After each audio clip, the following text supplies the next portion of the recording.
গোপালকসকলে গৰু দমৰা গৰুখিনি বা কিছুমান যিবিলাক মানে বাজি বুলি কয় বা কিছুমান অলপ হেৰি গৰু বিক্ৰী কৰি দিয়ে, মানে বয়স হোৱা নিচিনাই যিখিনি প্ৰয়োজন গাখীৰ চাখীৰ নাই বিক্ৰী কৰি দিয়ে, আৰু সেই গৰুখিনি বিক্ৰী কৰিলে যথেষ্ট মূল্য পায়। আৰু এইটো এটা খেতি, মানে ভাল খেতি। লকডাউনত লষ্ট খালে গোপালকসকলে। তাৰপিছতে গো সুৰক্ষা আইন আনিলে। গো সুৰক্ষা আইনত মানুহখিনিয়ে এটা গৰু মানে মানুহৰ বিক্ৰী নোহোৱাকৈ গৰু বিক্ৰী আছে, গৰু বেছিকৈ বিক্ৰী হৈছে যদিও কমকৈ বিক্ৰী হোৱা নাই, কিন্তু গৰুৰ দামটো প্ৰায় 70% কমি গুচি গ'ল সেই সময়টোত। সেই মাংস কেবিনেটত যি সিদ্ধান্ত লৈছে অসম চৰকাৰে, এইটো এটা হঠকাৰী সিদ্ধান্ত বুলি মই ক'ম। মই ভাৰতীয় জনতা পাৰ্টি দলৰ এজন কাৰ্যকৰ্তাই আছিলোঁ আৰু আছোঁ, কিন্তু কথাটো এইটো নহয় যে মই দলৰ বিৰোধী কৰিছোঁ বা চৰকাৰৰ বিৰোধী কৰিছোঁ, এইটো নহয়। মই গো পালকসকলৰ হিতাৰ্থে ক'ব বিচাৰিছোঁ যে গো মাংস, কোনোবাই মাংস খায়, গাহৰি খায়, কোনোবাই ছাগলী খায়, কোনোবাই গৰু খায়, সেইটো আমাৰ ক'বলগীয়া নাই। আমাৰ ক'বলগীয়া কথাটো হ'ল এইটোহে যে গো মাংস বিক্ৰী হ'লেই বিক্ৰী হ'ব, আৰু এইটো আমি খেতি হিচাপে লৈছোঁ। কোনোবাই হয়তো লখিমী হিচাপে কাৰোবাক পূজা কৰিব পাৰে, আমিও পূজা কৰোঁ, কিন্তু সেইটো ডাঙৰ কথা নহয়। ডাঙৰ কথাটো এইটোহে যে আমি গোপালকসকলে এইটো খেতি হিচাপে লৈ ইয়াক বিক্ৰী কৰোঁ সময়ত, আৰু এটা ভাল উপাৰ্জন পাওঁ, তাৰ পৰা চলি থাকিব পাৰোঁ।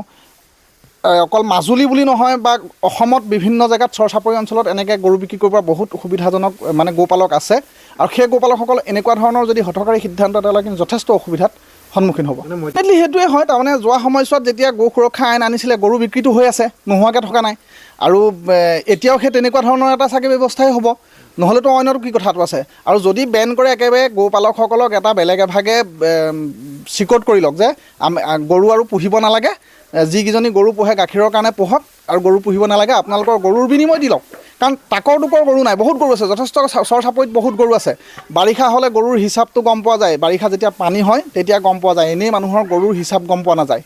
এতিয়া দেখা গৈছে তেওঁ কৈছে যে চেউৰী গৰুখিনি এতিয়া গাখীৰৰ এটা সময়ততো আমাৰ ভেলু নাইকিয়া হৈ গুচি যায়, গাখীৰৰ মিঠাই নিকিনা হয় মানুহে। গতিকে গাখীৰখিনি প্ৰিজাৰ্ভ কৰিব কেনেকৈ, সেইটো মূল কথা। প্ৰিজাৰ্ভ কৰিব লাগিব, প্ৰিজাৰ্ভ কৰিলেহে গাখীৰখিনিৰ মূল্য হ'ব। আৰু প্ৰিজাৰ্ভ কৰিবলৈ অপশ্যনেই নাই। গোপালকসকলক সিমানখিনি হেৰি কৰি দিয়াই নাই, মানে প্ৰশিক্ষণ দিয়াই নাই। প্ৰশিক্ষণ দিব লাগিব, সেই ব্যৱস্থাটোলৈ নিবলৈ দীৰ্ঘ প্ৰচেছ, অন্ততঃ 10 বছৰ লাগিব। এতিয়াৰ পৰা আৰম্ভ কৰিলে আৰু 10 বছৰৰ পিছত পাৰিব, এতিয়া নহয়। কিন্তু এই 10 বছৰৰ মানুহখিনি কি কৰিব? এতিয়া ৰাজনীতিকৰণৰ কথা বুলি মই নকওঁ। তাৰমানে যদি অসম চৰকাৰৰ কেবিনেটত এইটো সিদ্ধান্ত হৈছে, এইটো এটা ভুল সিদ্ধান্ত বুলি মই মোৰ ফালৰ পৰা ক'ম। মই নিজে এজন গোপালক, মই নিজে এজন অন্যান্য খেতিয়কো, কিন্তু আগৰ যিটো গো সুৰক্ষা আইন আনিছিলে, সেই গো সুৰক্ষা আইনতো মানে গৰু বিক্ৰী হৈ আছিল, মাত্ৰ গোপালকসকলৰ মাধমাৰটো হৈছিল। 70% গৰুৰ দাম কমি গৈছিল। যিটো সময়ত গৰু এসপ্তাহত 52 লাখৰ পৰা 55 লাখ মাজুলীত এসপ্তাহত মানে সোমাইছিল পইচা, সেই সময়টোত মাত্ৰ 20 লাখ বা 23 লাখ টকাহে সোমাইছিল এটা সপ্তাহত। লাগিব নে কি বুলি ক'ব লাগিব মই নাজানো, 2 মুহ 3 মুহ নাজানো, কিন্তু এটা কথা ঠিক যে যি সিদ্ধান্তই নলওক, কৃষকক কেতিয়াও মানে মাৰিব নালাগে, কৃষকক ইণ্ডিপেণ্ডেণ্ট কৰি দিব লাগে, কৃষকৰ নিজৰ ইচ্ছামতে যিকোনো কাম কৰিব পৰা হ'ব লাগে। যি গোপালকসকলক কৃষক বুলি ভবা নাই, তেতিয়া সেইটো বেলেগ কথা। আজি কিছুদিন পূৰ্বলৈকে অগৰু খেতিটো ফৰেষ্ট আছিলে, এতিয়া কৃষক কৰি পেলালে, সেইটো খেতি কৰি পেলালে। গৰুটো আমি খেতি বুলিয়ে ধৰি আছোঁ, আজি নহয় আজি যুগ যুগ ধৰি খেতি হিচাপে কৰি আছোঁ তাক। আৰু আমাৰ গৰু এটা দুটা গৰু নহয়। এনেই আমি গৰু এহাল হাল বাবলৈ বা গৰু এজনী গাখীৰ খীৰাবলৈ বা জাৰ্চি এজনী আমি এইটো ছিষ্টেমত আমি আচলতে দুগ্ধপাম সমবায় সমিতি হিচাপে বা দুগ্ধপাম হিচাপে আমি নাই লোৱা। আমি গৰু পালন কৰিছোঁ, গৰুটো মাংস হিচাপেও আমাৰ বিক্ৰী হৈ আছে, আৰু তাৰ পৰা আমি যথেষ্ট ল'ৰা ছোৱালীকে ধৰি ঘৰ দুৱাৰকে ধৰি বনোৱাৰ ক্ষেত্ৰত বা অন্যান্য বিভিন্ন সময় ফাইনেন্সিয়েলি যথেষ্ট ছাপোৰ্ট পাওঁ। এনেকুৱা হ'ব আমাৰ, কাৰণ গৰু পুহিও এতিয়া লাভ নাইকিয়া হৈছে। আৰু আমাৰ যিটো মানে বিকিবলগীয়া গৰু, সেইবোৰো বিকিব নোৱাৰা হৈ গৈছে, আৰু বুঢ়ী হৈ মৰি গৈছে। পুহি আমাৰ কি লাভটো আছেনো?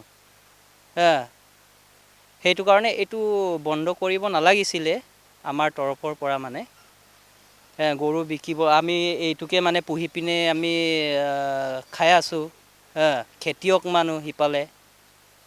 আমি এইটো এপইচা পাম বুলিহে আমি পুহিছিলোঁ, কিন্তু এতিয়া বন্ধ কৰিলে যেতিয়া আমাৰতো কি হেৰিটো আছেনো, ইনকাম চিনকাম একোৱেই নাই। গাখীৰ সিফালে কম হৈ গৈছে, এতিয়া মানে বৰ্তমান গাখীৰো কম, আৰু গৰুও বেচিব নোৱাৰোঁ। দমৰা বেচিবলৈও আৰু কিবা এটা সন্মুখীন হ'লেতো আমি বিকি পিনেহে কিবা এটা চল্ভ কৰিব পাৰিম। সেইবোৰৰ কাৰণে বন্ধ কৰিব নালাগে বুলি আমি হেৰি কৰিছোঁ। থাকে আমাৰতো এতিয়া কি কৰি খাম এতিয়া খালি কিবা এই হস্পিটেলাইজ হ'লেতো আমি পটককৈ মানে বিকি পিনে সেইবোৰ কাম কৰিব পাৰোঁ হস্পিটেলাইজ মানে সেইবোৰ চব সেই কামবোৰ কৰিব পাৰোঁ সেইটোৱেতো ৰামঠাঙনটো মানে জনতাৰ ওপৰতহে পৰিছে আমাৰ ওপৰত পৰিছে এতিয়া এখেতসকলে মানে কৰিছে ডাঙৰ মানুহৰ ওপৰত মানে প্ৰভাৱটো পৰিব বুলি ভাবিছে কিন্তু আমাৰ গ্ৰাছ লেভেলত বেছিকৈ পৰে এখেতসকলে মানে হেৰিটো কৰে ৰাজনীতিটো কিন্তু আমাৰ গ্ৰাছ লেভেলতে বেছিকৈ পৰে নাই নহয় আমি গাখীৰতে এইটো মানে লাভান্বিত হ'ব নোৱাৰোঁ কাৰণ যদি এইটো পোহা বস্তুটো যদি আমি নিবিকো কিবা এটাত মানে আমি খৰচ কৰিব নোৱাৰোঁ আমি পুহিল কি লাভডাল আছেনো আমাৰতো একো লাভ নাই এতিয়া দাম হ'বনো এতিয়াতো আপোনাৰ আগতে আছিলে আপোনাৰ এটা গাইজনীৰ দাম 12,000 13,000কৈ বিকিছিলোঁ এতিয়া 5,000কৈও কিনোতা মানুহ নাইকিয়া হৈছে আৰু এটা মানে গাখীৰটোতো নাপাওঁৱেই গাখীৰনো কিমান আমি পাওঁ 1 কেজি গাখীৰনো মানুহৰ হাজিৰানো কিমান পাওঁ আৰু গাখীৰটো নাই এতিয়া পুহ মাহৰ পৰা বহাগ গোটেই গাখীৰটো ওলাবগৈ এতিয়া 2 মাহ 3 মাহ দিন মানে এনেই আমি কষ্টৰে সেয়াতে মানে বহুত চলিব লাগিব সমস্যাটো সন্মুখীন হৈছে সমস্যা মানে যিসকল বেপাৰীবিলাক ইয়াত মানে অনা নিয়া গৰু হেৰিৰ পৰা তেনেকৈ গাড়ী ঘোঁৰা লৈ হেৰি কৰিছে গৰুৰ দামটো নাই তেনেই আমি গৰু এটাত আমি 8,000 9,000কৈ দিওঁ ইহঁত আকৌ কিমানকৈ দিয়ে ইহঁতে আমি নাজানো এইবিলাক কিমান দিয়ে কিমান অথচ মানে আমি সন্মুখীন হৈছোঁ যে এটা গাহৰিৰ দামে আমি 25-26কৈ বিকি আছোঁ কিন্তু গৰুৰ দামটো উঠা নাই যিসকল আমি এইটো আমি মানা নকৰোঁ খাদ্যৰ বস্তুটো চবেই খাব মানে আমি গৰুটোতো নেখাওঁ আৰু নাপাওঁ আমি হিন্দু ধৰ্ম যিসকল মানে ইহঁত মানে আমিও মানে এইবিলাক হেৰি নকৰোঁ আমিতো গৰু নাখাওঁ আমিতো হিন্দু ধৰ্ম আমি গাহৰি খাওঁ নিজৰ খাদ্য বস্তুবিলাকো আমি নিজে হেৰি কৰোঁ আৰু গৰুটোতো নাখাওঁৱে নহয় বিকিব নোৱাৰিলে আৰু কি কৰিব আৰু সমস্যাটো আমাৰ সন্মুখীন হ'বই আৰু তেতিয়া